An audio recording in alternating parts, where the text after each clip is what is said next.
Et bonjour, et c'est Marie de B aujourd'hui, donc moi-même, qui vais vous expliquer et qui va essayer de vous faire partager ma passion du catch. Donc quand est-ce que j'ai découvert le catch et comment? Donc ça s'est fait un peu par hasard, c'était à l'époque où NT1 diffusait encore le catch le vendredi à 22 heures et le samedi à 20h50. Il y avait Raw le vendredi et SmackDown le samedi. Et d'ailleurs, Raw, c'était la semaine suivante, c'était une semaine après SmackDown, donc il y avait, par exemple, on nous disait la semaine dernière à SmackDown il s'est passé ça, et en fait on n'avait pas encore vu ce qui s'était passé à SmackDown vu que ça passait le lendemain, donc ça nous spoilait un peu ce qui s'est passé. Donc c'est à ce moment-là que j'ai découvert le catch à la télé sur un T1, je zappais puisqu'il y avait rien à la télé, et je suis tombée un peu dessus par hasard. Et je me suis dit, bah pourquoi pas, de toute façon, il y avait rien d'autre, donc je me suis dit, oui, bon, j'y connais pas grand-chose, mais pourquoi pas. Et en fin de compte, ça m'a plu, et toutes les semaines, j'ai commencé à regarder, et après, ça a changé de chaîne, c'est parti, ça a changé de jour plutôt. C'est passé le samedi avec Raw et SmackDown, puis SmackDown et Raw de 20h50 jusqu'à minuit ou 1h du matin. Donc, c'est comme ça que j'ai découvert un peu par hasard en zappant de chaînes, et j'ai commencé à suivre petit à petit, et ça a commencé à me plaire. Donc justement, qu'est-ce qui m'a plu et qu'est-ce qui m'a déplu? Bah, ce qui m'a plu, ce sont les commentaires français, c'est toute l'histoire qu'il y avait autour de la WWE, c'était toutes les storylines, c'était les catcheurs, c'était les prises, c'était tout ça qui m'a plu. Ce qui m'a déplu, et j'en reviendrai un peu plus tard tout à l'heure, c'était que au début ça allait puisque on avait beaucoup de matchs et tout ça, mais pendant un moment donné, il y avait eu beaucoup de rétrospectives. Par exemple, il y a un mois, il s'est passé ça, il y a 2 mois, il s'est passé ça. Et comme moi, je suivais ce qui s'était passé à l'époque, et ben ça me dérangeait puisque finalement, ça remplaçait les combats, et on avait peut-être que 3 ou 4 combats, et le reste c'était ce qui s'était passé le mois précédent. Et donc ça m'a un peu lassé. Mais je vous réexpliquerai ça un peu plus tard. Donc, est-ce que je préfère la version française ou la version américaine? Donc, je vais vous dire très clairement, au début, je préférais la version française, tout simplement parce que j'ai connu en tout premier lieu la version française, jusqu'à l'arrêt de la diffusion de NT1 du catch. D'ailleurs, j'en reviendrai un peu plus en détail plus tard. Et maintenant, ben, faut dire que les pay-per-view et les shows, je les suis quasiment qu'en version anglaise, à part les pay-per-view, je les suis sur AB1 en version française. Mais sinon, tous les shows et tous les pay-per-view, je les suis en version anglaise. Donc, je me suis habituée à la version anglaise, alors que pour ceux qui me suivent, vous savez sans doute que je suis nulle en anglais. Mais grâce à ça, bah, j'ai appris quelques mots en anglais, je me suis améliorée en anglais, et donc c'est vrai que je trouve ça plaisant, et je trouve que les commentateurs américains, ils ont euh, ils ont un certain style, et donc je pourrais pas vous dire, je pense que je serais pour les deux. Donc quel est mon catcheur préféré et quel est mon catcheur que je déteste et pourquoi? Donc le catcheur préféré, vous vous en doutez sans doute pour ceux qui me suivent, c'est The Undertaker. Je vous rappelle le hashtag Undertaker revient qui que j'ai lancé il y a plus d'1 an. Et juste derrière, puisque l'Undertaker ne catche pas souvent, je vais dire le Miz, cette gimmick de d'anti-social, anti-héros. Euh, J'adore. C'est Wade Barrett, maintenant qu'il est Bad News, j'aime bien aussi. Mais je vais dire que voilà, ce serait mon trio de tête, ce serait Undertaker, Miz, voilà, et Bad News Barrett avec cette gimmick de Bad News, j'adore. Le catcheur que je déteste. Alors, il n'y a pas vraiment de catcheur que je déteste, plutôt la gimmick. Ça veut dire tout ce qui est pas très rationnel. Donc, le catcheur que je déteste le plus, c'était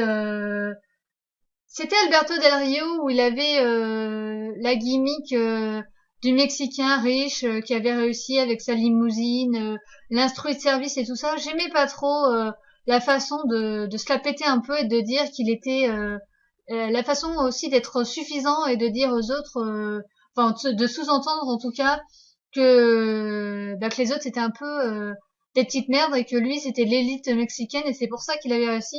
Donc cette gimmick, j'accrochais mais alors pas du tout, du tout, du tout.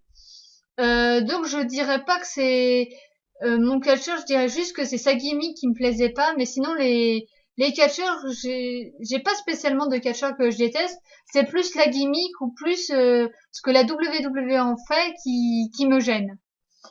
Euh, donc donc moi voilà, j'ai fait une pause par rapport au catch comme je vous avais dit précédemment. Donc c'était au moment, donc ça je m'en souviens, c'était au moment où CM Punk avait eu était parti avec la ceinture de la WWE et où John Cena était devenu champion et on s'est retrouvé avec deux champions quand CM Punk était revenu et ça s'était engueulé, c'est moi champion, non c'est moi, et on avait eu un match à la suite de ça. Et ça m'a lassé puisque malheureusement c'est à ce moment-là qu'on a eu à chaque fois ce qui s'était passé il y a un mois, ce qui s'était passé il y a 2 mois. Et comme moi je suivais toutes les semaines, et ben ça me dérangeait puisque je savais ce qui s'était passé vu que j'y étais. Et je trouvais ça dommage de nous redire et redire ce qui s'était passé. Et je trouvais que ça perdait un peu de sa valeur et c'est pour ça que j'ai arrêté. Et finalement, ce qui m'a fait reprendre, bah, c'est comme la première fois, c'est que j'ai dû arrêter quelques mois et un jour, je suis retombée dessus par hasard sur un T1. Je me rappelais même plus qu'il y avait le catch et je suis retombée dessus et je me suis dit ouais, en fin de compte, c'est pas mal. Et je me suis réintéressée à partir de ce moment-là et en fait j'ai compris à ce moment-là que pourquoi ils faisaient tout ça, c'était pour nous expliquer la rivalité en cours et que c'était pour ça qu'on avait beaucoup de ce qui s'était passé. Donc justement, en parlant de NT1, qu'est-ce que je pense de l'arrêt de NT1 de diffuser le catch? Donc moi, je trouve ça que c'est dommage, mais en même temps, et c'est là où je vais vous surprendre, ça m'étonne qu'à moitié, puisque à l'époque, quand je regardais NT1, il y avait une semaine de différence entre les shows en version française, commentée par Christophe Ajus et Philippe Chéreau, et les versions originales. Donc une semaine, ça allait. Après, on est passé à 2 semaines de différence. Donc 2 semaines, quand même, ça commence à faire beaucoup. Et à la fin, où on a su qu'ils allaient arrêter, il y avait 3 semaines de différence entre ce qui se passait à NT1 et ce qui se passait en version originale. Et 3 semaines de différence, c'est beaucoup trop parce que vous pouvez pas suivre les rivalités. Et on arrive au pay-per-view et vous avez pas suivi la rivalité, vous avez pas suivi qui a été champion et contre qui. Et donc vous vous retrouvez au pay-per-view diffusé sur AB1 pour ceux qui ont AB1. Et malheureusement, bah vous avez rien suivi du tout vu que vous avez 3 semaines de retard. Donc et pourquoi ils ont arrêté? Tout simplement parce qu'il n'y avait pas assez de personnes. En même temps, ils diffusaient les shows vers, je crois, 1 heure du matin. Donc ça m'étonne qu'à moitié, parce qu'à part les inconditionnels qui regardent à 1 heure du matin, les autres avaient déserté. Donc ça m'étonne qu'à moitié l'arrêt. Donc est-ce que je pense que maintenant une autre chaîne, à part AB1, parce qu'AB1 c'est 3 euros par mois, va racheter les droits pour diffuser le catch? Bah malheureusement non, puisque comme AB1 a diffusé, a acheté les droits pour diffuser les pay-per-view en version française et certains shows, je crois, qui diffusent Raw et Main Event, je crois, mais ça ce serait à vérifier euh, puisque je ne sais pas. Donc, mais tant que AB1 a ces shows-là, je ne vois pas une chaîne investir de l'argent pour diffuser du catch alors que qu'il n'y avait pas assez de personnes pour regarder. Maintenant, moi, j'aimerais que ça revienne sur une chaîne. J'aimerais qu'une petite chaîne achète les droits. J'aimerais qu'on ait plus que Raw et SmackDown, parce qu'à l'époque, on avait que ces deux shows-là. Qu'on ait plus que Raw et SmackDown, qu'on ait par exemple Raw, SmackDown, Main Event, NXT, Superstar et tout ça. J'aimerais assez, mais je pense malheureusement que ça n'arrivera pas. Donc, est-ce que je suis les pay-per-view ou les shows plutôt en français ou plutôt en anglais? Donc comme je vous l'ai dit, moi je suis tous les shows. Alors c'est en anglais Et les pay-per-view, je les suis d'abord en anglais et après en version française avec AB1. Mais c'est vrai que maintenant j'ai pris l'habitude, surtout que depuis qu'il y a plus NT1, ben je suis les pay-per-view en anglais. Et c'est vrai que maintenant j'ai pris l'habitude et que demain si je repassais à la version française, ça me ferait quand même bizarre. Donc je suis tout ça en anglais, même si je n'ai pas un niveau d'anglais excellent. Donc est-ce que je préfère Christophe Ajus ou Philippe Chéreau pour la version française, Michael Cole, Jerry Lawler ou JBL pour la version états-unienne? Donc je vais vous dire, les commentateurs français, je les adore tous les deux. D'ailleurs, je trouve que quand l'un des deux prend des vacances et qu'on a Marc Chavet à la place, je trouve que ça fonctionne moins. Je n'ai rien contre ce monsieur, hein, monsieur Chavet, mais je trouve que Philippe Chéreau et Christophe Ajus, mais c'est la crème de la crème, quoi. Ce sont tout simplement, pour moi, les meilleurs, les deux. Je pourrais pas les départager parce qu'il y en a un qui est plus dans la déconnade, l'autre qui est plus sérieux et qui l'un qui fait plus le méchant, l'autre qui est plus le gentil. Et je trouve, mais quand Christophe Ajus a arrêté pendant un moment de commenter, bah, je trouvais que ça avait pas la même saveur et je trouvais que c'était moins bien. Et d'ailleurs maintenant qu'ils ont repris tous les deux, bah, je trouve ça mais super bien. Maintenant que je suis les shows, les pay-per-view en version française, mais je peux vous dire que c'est un régal de les retrouver. Et pour la version américaine, ben ça va peut-être vous étonner, mais celui que je préfère c'est Michael Cole. Alors je sais que beaucoup de personnes le détestent, mais moi j'adore Michael Cole. Franchement, ce mec-là, mais il est là, il pose ses questions. Déjà, il a l'interview et tout ça. Maintenant, il a un peu plus on le voit plus puisqu'en plus de commenter SmackDown, il commente Main Event. Donc, moi, je suis content de le voir à Main Event à côté de Byron Saxon. Et Tom Phillips maintenant est à SmackDown avec JBL et Michael Cole.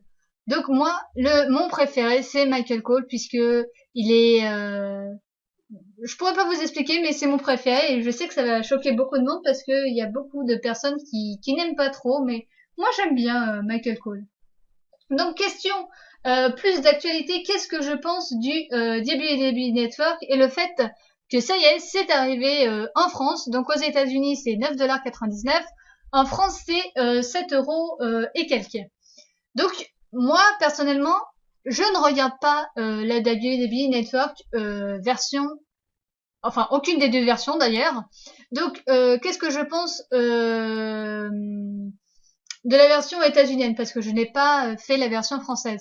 Donc moi, ça ne m'intéresse pas du tout puisque la plupart des choses qu'on a, ce sont des choses en dehors du catch, par exemple Legend House avec c'est une émission de télé-réalité, Total Diva pareil, c'est une émission de je regarde pas. Après on a les anciens pay-per-view de la WWE. Des fois le meilleur truc que j'ai vu, c'est la journée, par exemple, de Daniel Bryan, où là, on voyait un peu plus les coulisses.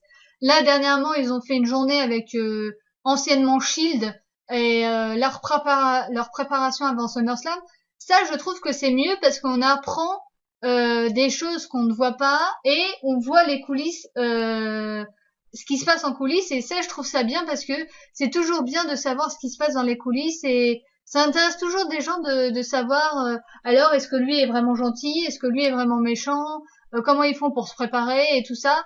Ça, je trouve ça plus intéressant. Maintenant, toutes les télé-réalités avec le Vicky Chou ou je sais pas trop quoi, tout ça, franchement, je m'en fous un petit peu. Donc c'est pour ça que je n'ai pas souscrit au WWE Network. D'ailleurs, à l'opposé de Sio, moi je pense pas qu'ils vont le qu'ils vont le traduire dans chaque pays parce que ils le mettent dans je sais pas trop combien de pays. Alors si à chaque fois ils devaient le traduire en version française et tout ça ou des sous-titres français, quoique sous-titrer pourquoi pas, mais traduire avec des vrais traducteurs, je pense pas parce qu'il y a beaucoup trop de shows et donc je pense pas. Mais pourquoi pas, mais franchement, moi, je pense pas. Donc, en plus de ça, il faudrait parfaitement bien parler anglais, ce qui est pas du tout mon cas, pour comprendre. Voilà. Et maintenant, l'arrivée du WWE Network en France, qu'est-ce que j'en pense?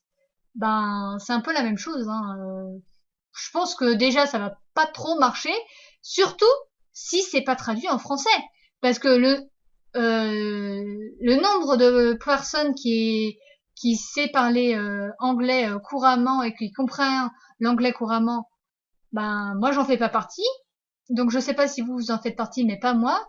Donc si c'est pas traduit en français, juste en VOSTFR traduction écrite, est-ce que quelqu'un va comprendre les allusions, les blagues et tout ça? Et en plus, même traduire des blagues et tout ça, je suis pas sûre que ça a le même goût qu'en version originale.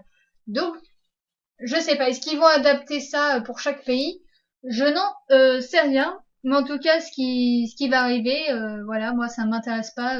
Je m'abonnerai pas pour 7,47 €, je crois. Donc, est-ce que je pense que la WWE va migrer de plus en plus de matchs sur les networks et sur le WWE app, qui lui est gratuit. Donc, ce qu'on a vu, c'est que pour, je me rappelle plus pour quel pay-per-view, mais on n'a pas eu de match, on a eu l'interview de Daniel Bryan qui était en pré-show, et ça, c'était que sur le WWE Network, donc fallait payer pour voir ça. Maintenant, tous les pré-shows sont exclusifs à WWE Network, donc faut payer pour voir les pré-shows. En même temps, quand on voit la qualité de certains matchs dans les pré-shows, on se demande s'il faut payer pour voir ça. Je vous donne comme exemple Naomi contre Cameron. Donc voilà. Et est-ce que les matchs ils vont plus migrer? Je pense que si ça marche, je pense qu'ils risquent de le faire. Maintenant, d'après les sources que j'ai eues, c'est que ça marche pas, mais alors pas du tout. Hein. Donc, je pense pas que pour l'instant on est à l'abri. Et je vous rappelle d'ailleurs que la phase test s'arrête à la nuit des champions et qu'après ils vont décider ou non de continuer ou pas. Je pense qu'ils continueront, mais je pense que aux États-Unis ça pourrait marcher, mais dans les autres pays, en tout cas pour la France, voilà, je ne pense pas.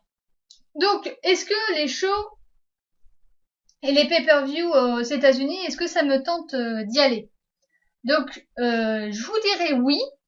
Le souci numéro un, ça va être, je vais même pas parler d'argent, ça va être l'avion, parce que j'ai peur de l'avion. Donc, ça va être assez dur d'aller aux États-Unis. Ce serait mon rêve d'aller aux États-Unis, mais voilà, avec l'avion, le passeport, je n'ai pas de passeport, donc il faudrait que j'investisse dans un passeport, donc c'est quand même des frais. Et en fait, je trouve que ça fait beaucoup de frais, l'avion, plus l'hôtel, plus la place pour aller voir un pay-per-view en direct. Je trouve que ça fait beaucoup de frais pour pas beaucoup pour quelques heures, quoi. Donc, moi, je vous dirais non. Si je vais aux États-Unis, ce serait pas pour cette. Si j'y suis et qu'il y a un pay-per-view dans le coin, peut-être que je ferai une folie et que j'irai, mais je n'irai pas pour cette raison-là. Maintenant, la question, est-ce que j'irai voir un show, ce qui se passe en France? Donc, comme vous savez, sans doute, et d'ailleurs, ce sera la dernière question parce que je n'ai jamais été encore voir les shows de Bercy ou les shows qui se passent dans une autre ville que Paris. En même temps, pour moi, ce serait le plus proche parce que Paris est plus proche de ma position. Donc, je n'ai jamais assisté à un show en France. Donc là, comme vous le savez sans doute, WrestleMania Revenge arrivera le 12, voilà, le 12 novembre en France. Donc pour ceux qui veulent aller à ce show, bah, vous achetez vos billets. Donc moi, est-ce que je compte y aller? Alors, problème, c'est un mercredi. Problème moins grave, c'est après le pont, donc on peut se dire qu'on fait un jour de plus. Donc, est-ce que je compte y aller? Pareil, les billets, ça va, c'est convenable. Après, j'ai entendu dire qu'il y avait certains shows qui étaient mieux que d'autres. Surtout que là, ils sont à Paris que pour une seule soirée. Donc j'espère que ce sera bien. Mais j'ai entendu dire aussi que des fois c'était assez moyen. Mais pour l'ambiance, pourquoi pas? Pourquoi pas pour l'ambiance? Mais c'est vrai que moi j'habite assez loin de Paris, enfin assez loin. Ça se compte en nombre d'heures, ça se compte pas en nombre. Je suis à peu près à 1h30, 1h45 pour vous situer de Paris. Donc ça fait un peu loin pour moi et pour l'aller ça va, ce serait pour le retour. Donc si je dois y aller, acheter un billet, acheter une chambre, enfin aller dans une chambre d'hôtel pour passer la nuit là-bas parce que pour le retour ça ferait trop tard et tout ça et revenir, ça ferait beaucoup de frais. Bah est-ce que ça vaut le coup? Je ne sais pas.